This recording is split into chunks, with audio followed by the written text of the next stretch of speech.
All right, welcome. Okay. Good morning. Good morning. And welcome to the Unitarian Universalist Church of Urbana-Champaign. My name is Teresa Benson, and I am co-chair of the worship committee. I am so glad to be here with you, streaming live from our air-conditioned fellowship hall this morning. We still ask that everyone remain masked when we gather on Sunday, because we want to be able to welcome young kids and others that are not fully vaccinated into our worship space. You are invited when you arrived to grab a color-coded lanyard, red to indicate that you feel cautious of being in shared space and prefer to keep a larger distance, green to indicate that you feel safe enough for hugs or handshakes, and yellow for in between. Please look around and be aware and respectful of others' needs and boundaries. Know that in whatever form you find us today, whether you are here with us in the church building or watching live from home or tuning into the recording later on, this service is for you. Welcome.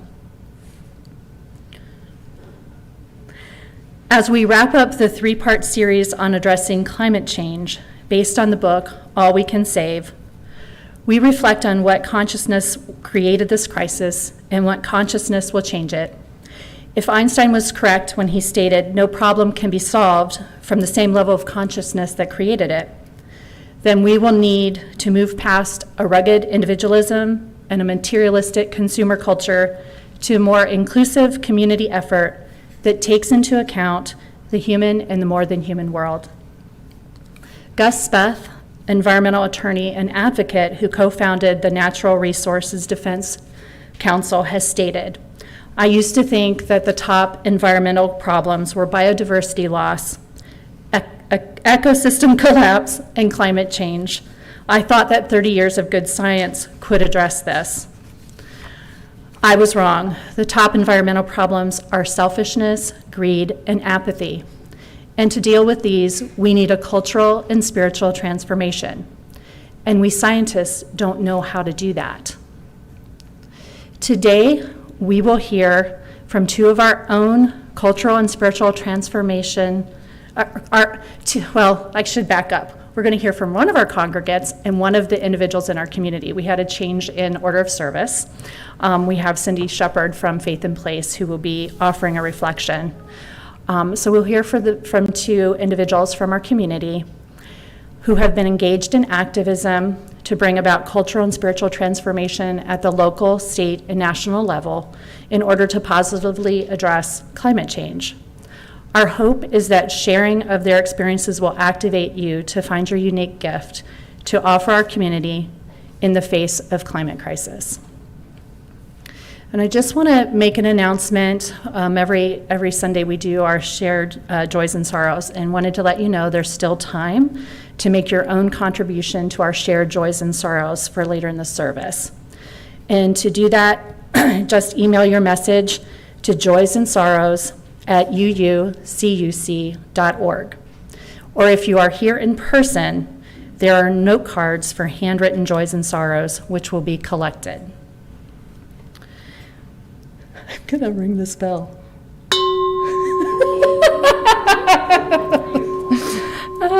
So we're going to do a land acknowledgement. This congregation chooses to begin every Sunday with a formal acknowledgement of the indigenous nations of this land.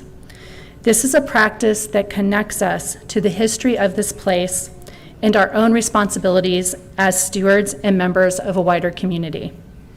Here on Green Street, we worship on the land of the Kickapoo, the Peori, the Miami, and the Sioux. These people still exist today and are committed to a continued struggle for survival and self-determination.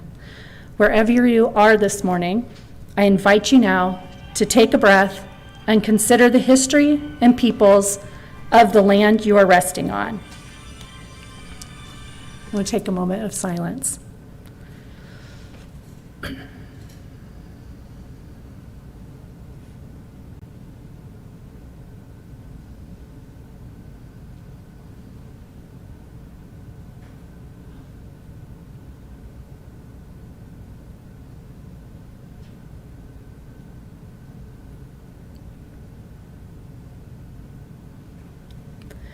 May we always remember where we are, the sacredness of this place, and the many people and peoples who have belonged to it. As Unitarian Universalists, we light a flaming chalice at the beginning of our service. Please join me in the words of our chalice lighting.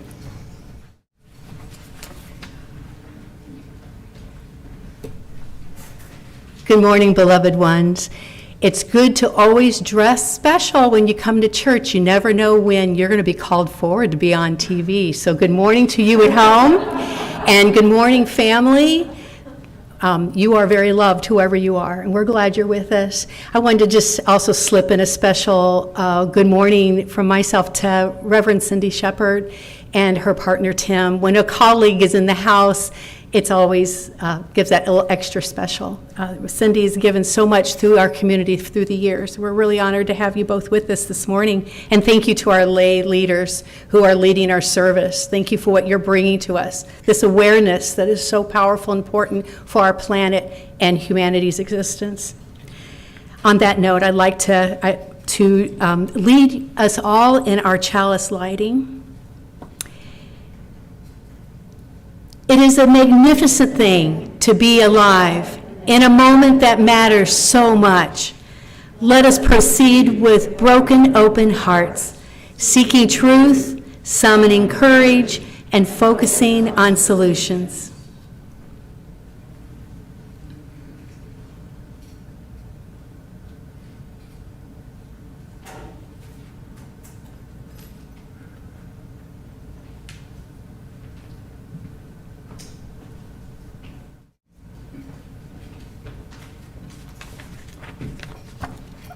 Good morning. Good morning. To Be of Use by Marge Piercy. The people I love the best jump into work head first without dallying in the shadows and swim off with sure strokes almost out of sight. They seem to become natives of that element, the black, sleek heads of seals bouncing like half-submerged balls. I love people who harness themselves, an ox to a heavy cart, who pull like water buffalo with massive patience, who strain in the mud and the muck to move things forward, who do what has to be done again and again. I want to be with people who submerge in the task, who go into the fields to harvest and work in a row and pass the bags along, who are not parlor generals or field deserters, but move in a common rhythm when the food must come in or the fire be put out. The work of the world is common as dust. Botch, it smears the hands, crumbles to dust. But the thing worth doing, well done, has a shape that satisfies, clean and evident. Hopi vases that held corn are put in museums, but you know they were made to be used.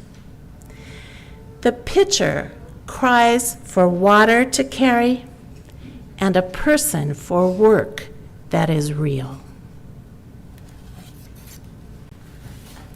Would you stand as you are able with me to sing 1068 Rising Green? And I believe we have the words on screen for you.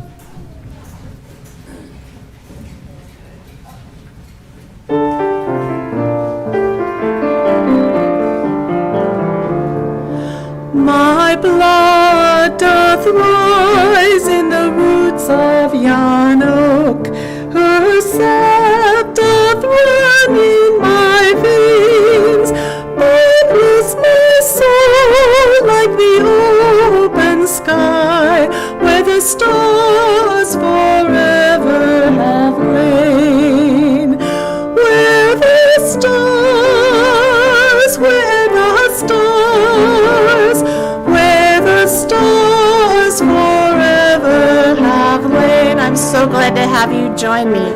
My hands hold the weavings of time without end. My side as deep as the sea, bearing my heart since the measures of old that of love's eternity, that of love, that of love, that of love's eternity.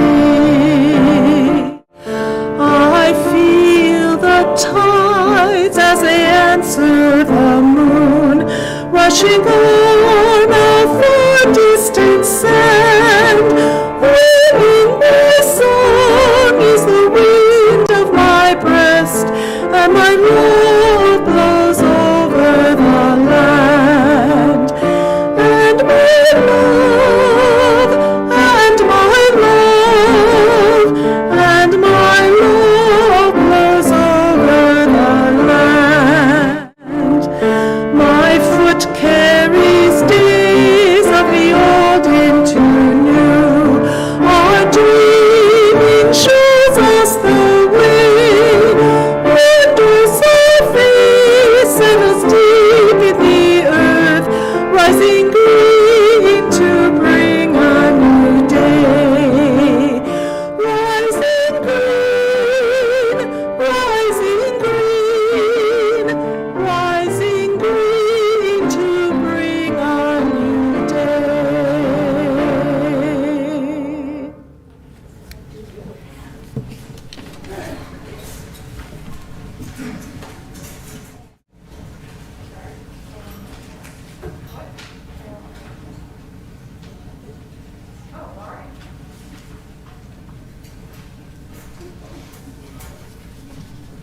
Good morning. How I became an environmental activist and began my spiritual path. I was introduced to the outdoor life through many family vacations to beautiful and wild places. Those experiences helped me build a love and appreciation for the unspoiled natural world and a connection to others who also loved and appreciated immersing oneself in nature. Other influences in my young adulthood that woke me to a developing passion for environmental action was reading two books. Silent Spring by Rachel Carson, published in 1962, and Limits to Growth was published in 1972. It's a report that discussed the possibility of exponential economic and pollution growth with finite supply of resources. Studied by computer simulation, which was a big deal in 1972. Around this time, Earth Day was declared on April 22nd, 1970, a day I'll remember. That's the day my daughter was born. We call her Earth Girl. Although a member for some time, my beginnings with the Sierra Club started on National Sierra Club service outings about 25 years ago. The history of the outings program goes back to the early 1900s by the founder, John Muir. His philosophy was to bring large groups of people from San Francisco by train and horse into the Yosemite wilderness and for them to experience the value of preserving this special place. And it worked. The Sierra Club now is the oldest environmental organization in the country with a current membership of 3.8 million members. The Sierra Club has developed a big voice in the nation and has built an advocacy organization with nationwide influence. I found a connection not only to the natural world, but to a community of people all passionate to preserve our precious natural landscapes. This led to becoming a national outings leader myself. I don't sleep in the woods anymore, which then led to my involvement with the local prairie group of the Sierra Club.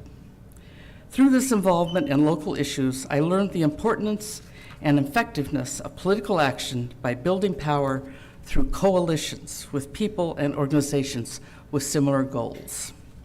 Besides the pleasure of finding activities in nature, I've had the opportunity to build skills in political advocacy work in cooperation with a movement that makes a difference. And there's several other people who've been involved in that here today. There are several things I have really learned during this process. All things are connected on our delicate planet. Spiritual experiences are not found in a building, but I'm participating in community and working together for a healthy lifestyle for everyone. Spiritual qualities found in nature and wild places, my sanctuary. Collective action makes a big difference. One positive example of collective action is in the very important team building process it took to pass two major pieces of legislation in Illinois.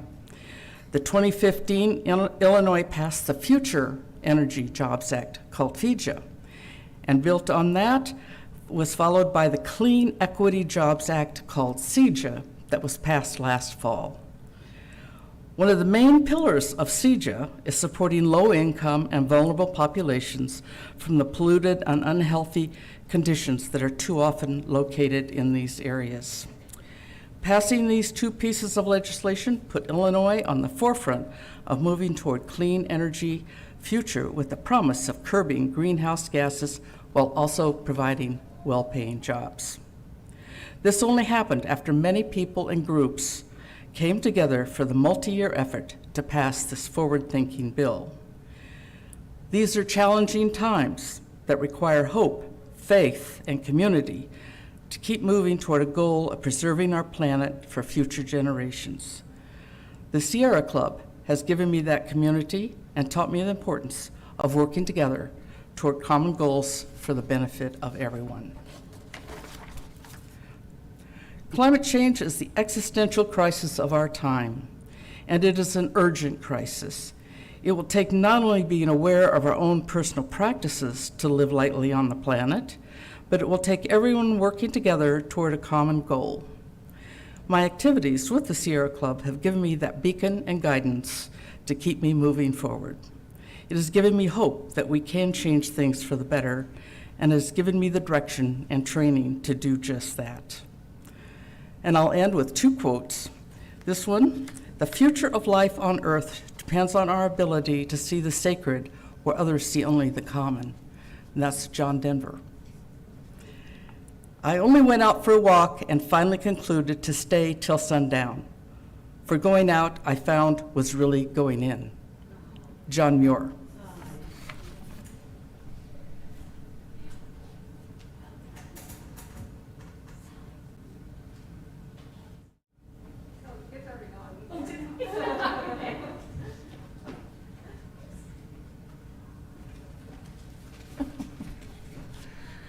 Hello again.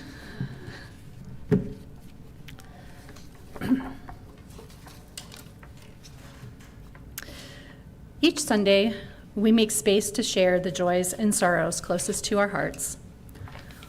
What are the small individual joys and sorrows you carry into our time together today?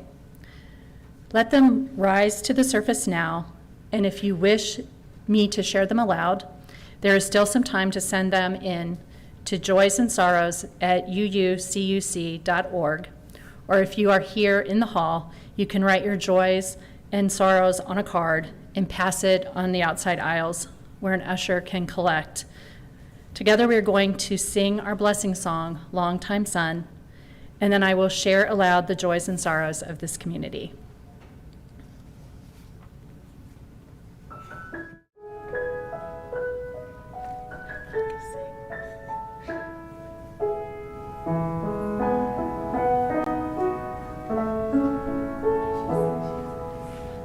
Long time son, come upon you. All surround me in the pure, pure light that's within you. Guide your way home. May the long time sun shine upon you. All love surround you, and the pure, pure light that's within you. Find your way home. Long time sun shine upon you. All love surround you, and the pure, pure light that's within you. Guide your way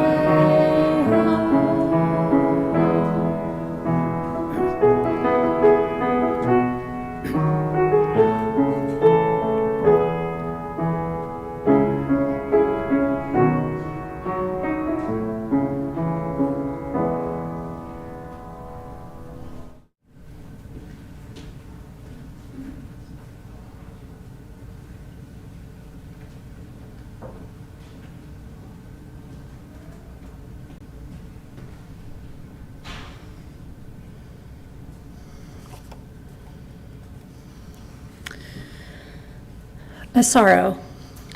This week I signed the divorce papers after 16 years of marriage.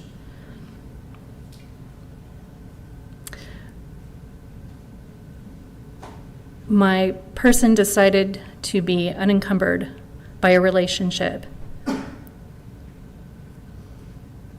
and become a free spirit. And then a joy. A joy, this is from Natalie Danner. A joy for Water Day today after services. Let's play and have fun. All right. Thank you all for sharing. I invite you to take a breath and let us hold these joys and sorrows with love and tenderness, in gratitude and in hope. Let me just double check and make sure there wasn't any that came in on the, I don't see any online. Oh, really? Because they didn't come on mine. Let me try again. Oh, yeah, here we go. Sorry. We have one from Sally Frischie. My 7-year-old niece is in the hospital with an unexplained high fever. Send your healing thoughts to Denver. And then a joy from Wendy Graves. I am enjoying the view from a mountainside at 8,000 feet where we are visiting our son and daughter-in-law outside of Morrison, Colorado. We spoke with people in Kansas experiencing a devastating drought along our route. I pray we choose to embrace and honor this truly wonderful planet. Okay.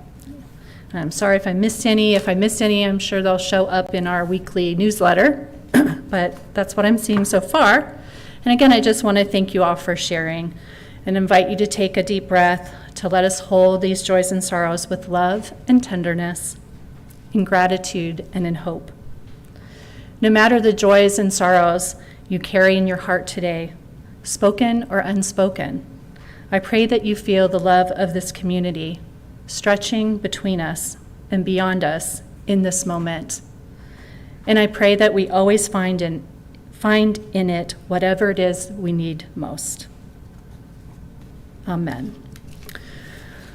We will now have a period of quiet music for individual meditation or prayer, or simply to breathe and rest in this shared space.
We as Unitarian Universalists acknowledge that our circle of care doesn't stop at our church doors.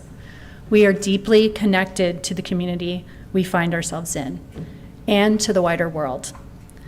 Please continue to keep an eye out on your e-news weekly newsletter for opportunities to show up, find support, get involved, and be part of this community. I have a couple of announcements today, one that came out already from a joy, and that is that RE is hosting a water day. And so we're inviting everybody during fellowship hour to come outside and take time to play in the water with the kids. And then our second announcement, and this is really important, is that we are not going to be meeting for our service next Sunday in the morning at 10:15. We are actually going to be meeting here for service at 8 p.m. There will certainly be somebody here to kind of welcome you and remind you if you forget. But there will only be somebody here to remind you. There isn't going to be a bunch of people here, hopefully. Hopefully, we're going to be here at 8 p.m. for a special evening service. Little experiment we're going to try as a worship committee, which should be really fun. So then, each Sunday, in recognition of our real interdependence and reliance on each other, we pass the plate and share our offering with an organization doing the work of justice in the world. For the month of July, we are sharing our plate with the Brennan Center for Justice, an organization that works to create a USA that is democratic, just, and free. They find transformative solutions to important issues, work with elected officials to fight for change, and get the message out to the public. So let's take a look to hear more about it. Today, we're engaged in a great struggle for the future of American democracy. Voter suppression, gerrymandering, systemic racism and mass incarceration, money-drenched politics, alarming abuse of executive power. These are today's challenges. The Brennan Center for Justice is at the center of the fight for change. As a nonpartisan law and policy institute, we work to strengthen, reform, and defend the systems of democracy and justice so they work for all. We craft and champion policy solutions to renew American democracy. We work with elected leaders to turn our ideas into law. When necessary, we defend them in court, and we work to win in the court of public opinion, taking our message directly to the media, and the people. Our goals? Ensure every eligible citizen can vote and every vote counts. Create a government that represents the American people. Create voting maps that result in fair representation. End mass incarceration, the racial justice crisis of our time. Restore checks and balances, empowering Congress and curbing executive abuse of power. Dismantle structural racism. Defend the Constitution and uphold the rule of law. We are fighting for a more perfect union, for a strong multiracial democracy. We know our nation is stronger when we demand that our institutions live up to our ideals. Equality and freedom. Democracy and justice. The Constitution. What do we do when our institutions fail to honor those ideals? When America falls short? We recommit, we rethink, and we fight for change. That's the American story, and that's the story of the Brennan Center for Justice. Join us.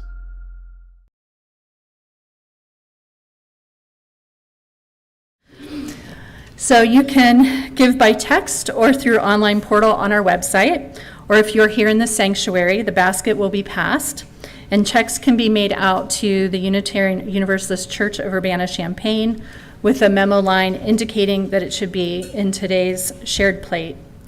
We invite you to give whatever is generous for you, and know that anything you contribute will be gratefully received and put to use, helping make a real impact for people who need it.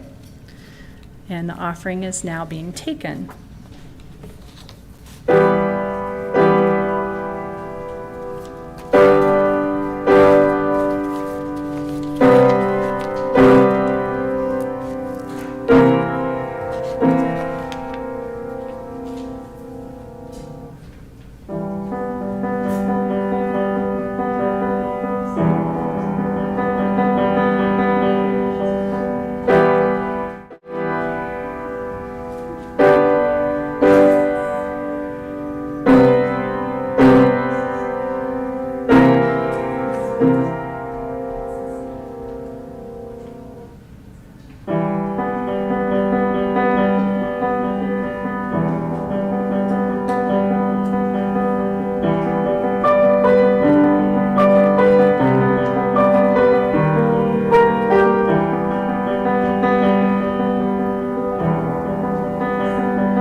Good morning. Good morning. I'm Cindy Shepard, not Pam Rickert, although I'm going to nod to her later in what I have to say. I'm really glad to be with you this morning.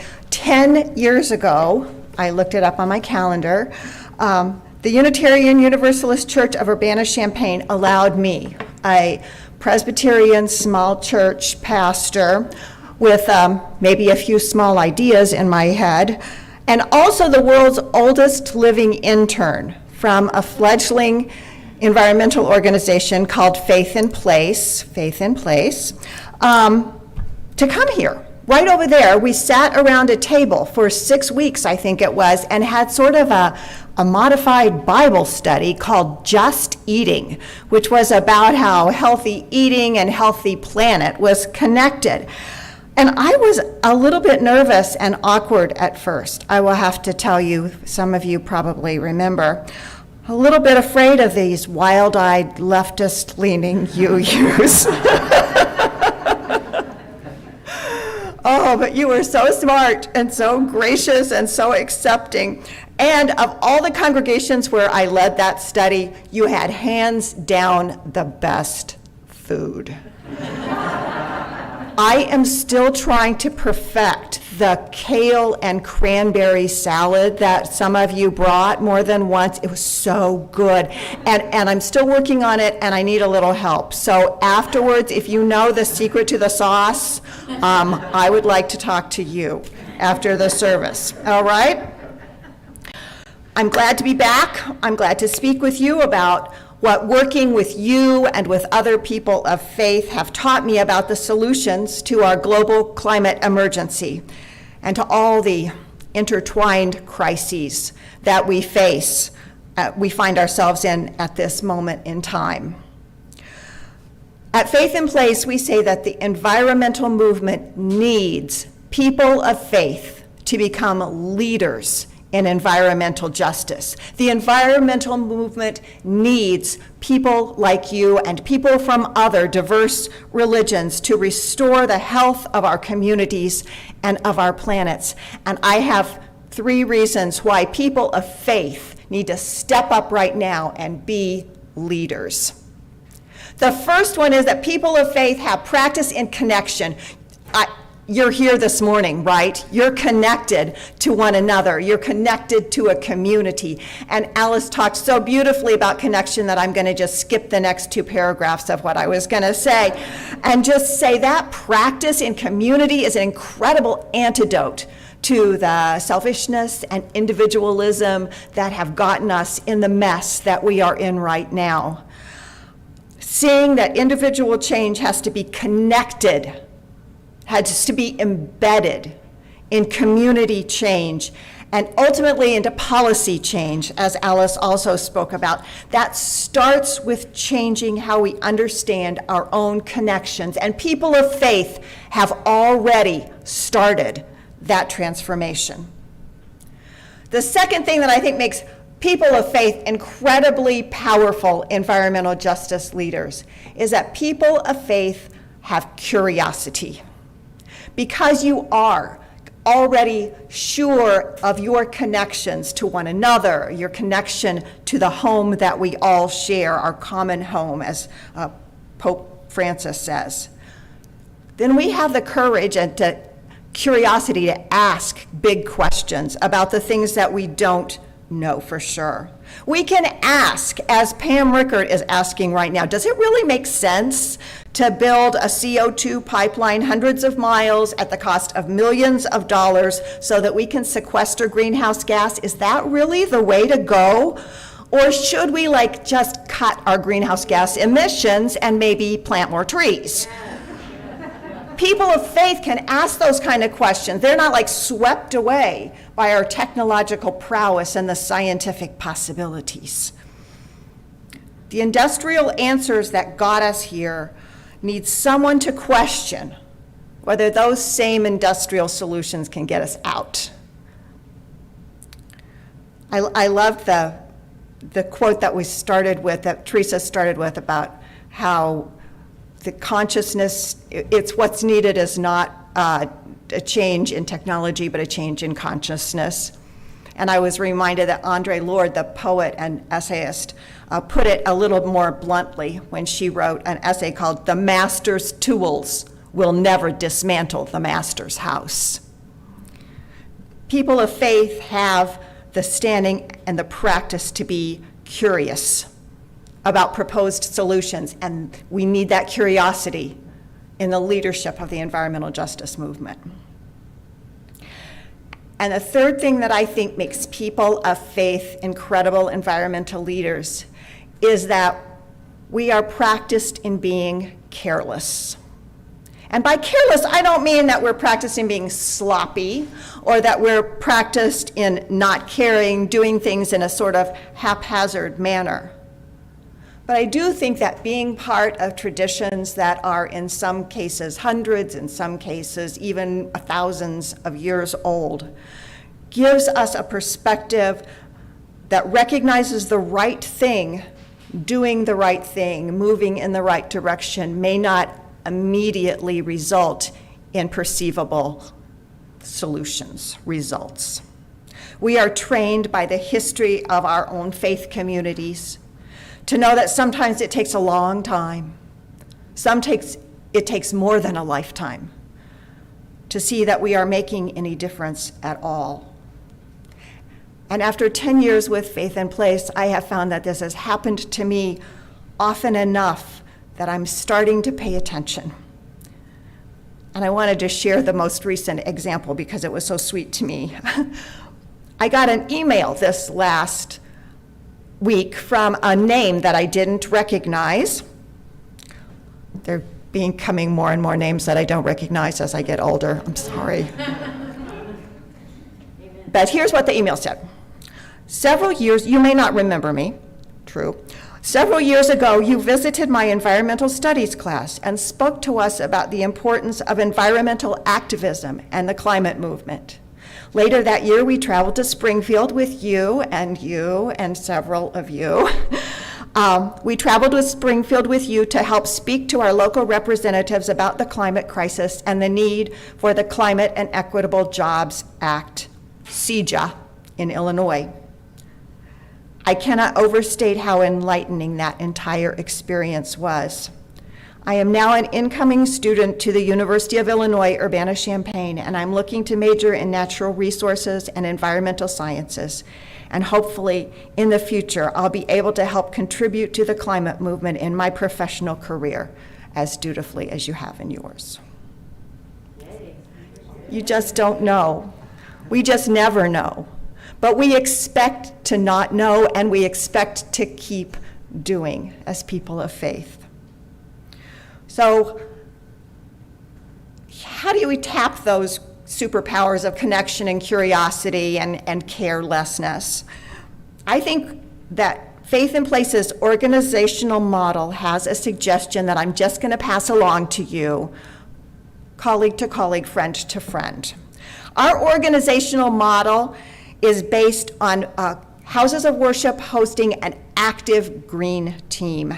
A group of 3 to 5 or 15 to 20 people who meet regularly to educate and advocate in their own community of faith and in their local communities also for just actions that build healthier communities.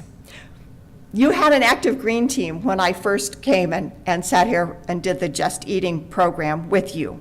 You had an active green team when you organized around the solar panels that you have on your roof. You were my first solar house of worship, and just that first one is always so special. I understand that right now you don't have an active green team, and it's after a big project like the solar panels. It's not unusual for congregations to celebrate the success and have such a large group of people involved in it and feeling ownership for it that the meetings become cumbersome and kind of feel unnecessary and activity dies down for a while. But you know what? Now, right now in our country and in our community is a time when sustained advocacy and communal action are going to be increasingly necessary if we are going to stand firm in the face of the incredible pressure from economic and social forces that have a stake in keeping us from making the transformation that moves us forward into a safe, healthy planet that keeps us from addressing climate change in an effective way. And your congregation, God love you, has a firm foundation for a green team that can turn your connectedness to one another and this community, can turn your curiosity and your questioning, and can turn your ability to work with little care for whether you see the results right away. Turn all those things into a powerful voice for change. I'd encourage you strongly to reactivate your green team. And Faith in Place has lots of new resources and connections. We've learned a lot in the last 10 years that can help you explore being part of. I think it also would be a good idea maybe to explore being part of the Green Sanctuary movement, because I know that the Green Sanctuary movement in the Unitarian Universalist Church also has additional resources and encouragements and helps that connect you to yet another source. Friends, your history and your openness and your personal and communal resources give me extraordinary hope that solutions are possible, that they are not pipe dreams, but they are promises. Promises that we make to one another and to this beautiful world that we share.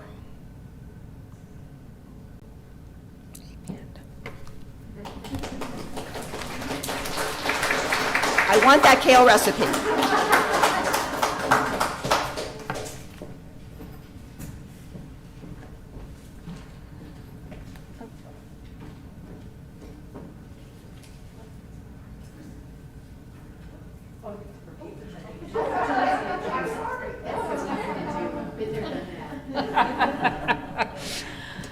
Oh, wow. Thank you so much, Cindy.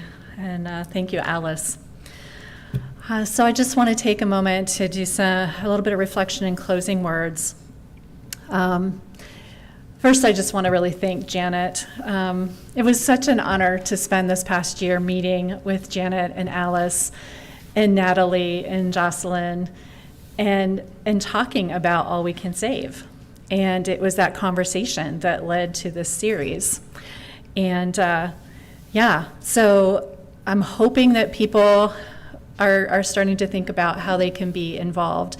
I do want to let people know that Cindy has some materials back there and will be there to talk. I also will be back there to talk. I have got some information about the local C4, which is focusing on climate change issues in Champaign, and also stuff on Master Naturalist that talks about ways that you can be involved. And then I also have a little bit of information about Green Sanctuary. So hoping that that can be something that can move us forward. But in closing, I just wanted to share this quote from two quotes actually, one from Bill Plotkin from Soulcraft, where he says, "It's not possible to save the world by trying to save it. You need to find what is genuinely yours to offer the world before you can make it a better place. Discovering your unique gift to bring to your community is your greatest opportunity and your greatest challenge. The offering of that gift, your true self, is the most that you can do to love and serve the world, and is all the world needs." Today, and in the previous services, we've heard from people who have offered their unique gifts to love and serve the world in the midst of climate change. And I believe it is important to remember that it is about bringing your unique gift to your community. In All We Can Save, Johnson and Wilkerson take the time to define each word from the title as it applies to climate change. They declare all speaks to the whole, each and every, nothing left out. We speaks to the collective, to collaboration, to community, to the relational work at hand. Can speaks to sheer determination, Save speaks to our opportunity and duty to protect nature, ecosystems, species, and one another. We are one another's keepers. And they go on to say that saving doesn't mean holding on to our petrifying current systems. Quite the opposite. It means retrieving ways of living and being that have been sidelined and suppressed. It means attending to the root causes of our enmeshed crisis. So where do we go from here? First, we take a breath. It's a lot. And in some ways, we, humans, were not designed for a crisis this massive and all-encompassing. But in other ways, we were made for this moment. We don't need to wait for new technologies or new practices.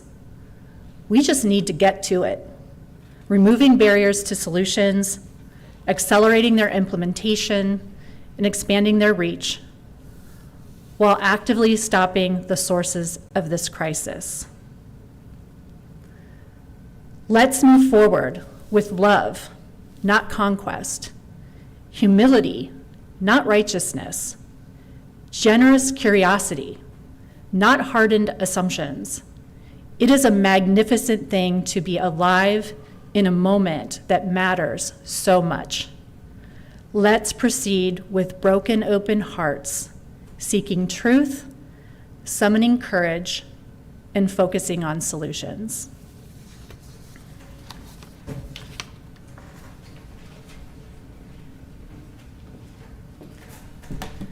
I'll invite you to stand as you are able to join me in a beautiful waltz-like hymn that mirrors the turning of the earth. 163 for the earth.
And I'm to speak after that song, and I'm crying.